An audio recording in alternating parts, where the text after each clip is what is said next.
આ મોડલનું નામ છે સ્ટાર ડેટા સ્ટાર્ટર.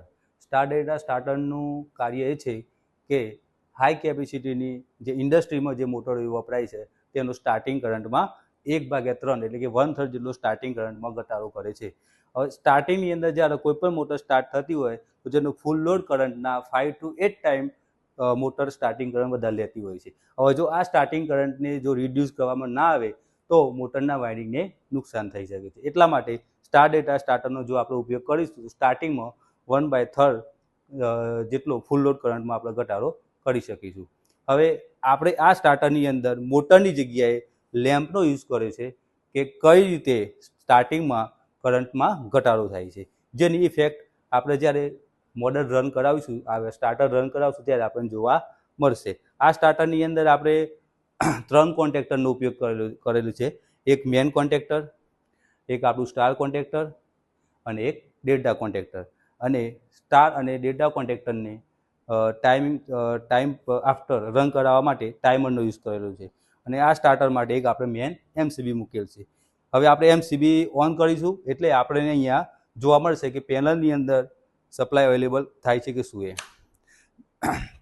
અહીંયા તમે જોઈ શકો જેવી આપણે એમસીબી ઓન કરી તો મેન સપ્લાય RYB3 જે અવેલેબલ છે આપણે પેનલ ઇન્ડિકેટર લેમ્પની મદદથી જોવા મળે છે. અહીંયા જે ગ્રીન એલઈડી આપણને અત્યારે જોવા મળી રહી છે તે સ્ટાર્ટર ઓફ કન્ડિશન દર્શાવે છે. જ્યારે આપણે સ્ટાર્ટર ઓન કરીશું તો ગ્રીન એલઈડી બંધ થશે અને રેડ જે ઇન્ડિકેશન લેમ્પ છે એ ચાલુ થશે. હવે જ્યારે આપણે સ્ટાર્ટ કરીશું સ્ટાર્ટર એ વખતે રેડ ઇન્ડિકેશન ઓન થશે, ગ્રીન ઓફ થશે અને ટાઈમરની અંદર સ્ટારનું ઇન્ડિકેશન આપણને જોવા મળે છે. એ વખતે લેમ્પ ઓછા પ્રકાશિત થશે. અહીંયા તમે જોઈ શકો છો કે રેડ ઇન્ડિકેશન લેમ્પ તમને જોવા મળી રહ્યો છે. અહીંયા સ્ટારનું ઇન્ડિકેશન તમને દેખાય છે, ત્યાં અત્યારે એનું ઇન્ડિકેશન ચાલુ છે અને લેમ્પ તમે જોઈ શકો છો જે પ્રકાશિત થયા છે પણ ફૂલ્લી બ્રાઇટ થયા નથી.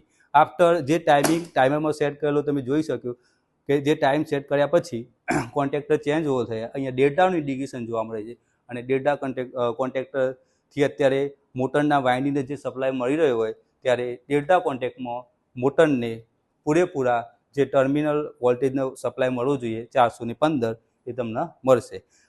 અહીં એક ડિજિટલ મીટર આપણે વાપરેલું છે જેની અંદર સિંગલ ફેઝ વોલ્ટેજ અને જે મોટરનું વાઇન્ડિંગ જે સપ્લાય લોડ એમ્પિયર લેશે તે પણ આપણે ડિજિટલ મીટરથી જોઈ શકીએ છીએ. બરાબર છે. તો આ હતું આપણું સ્ટાર ડેટા સ્ટાર્ટર જેની મદદથી આપણે કઈ રીતે સ્ટાર્ટિંગ કરંટમાં ઘટાડો કરી શકીએ તે સમજે. ઓકે.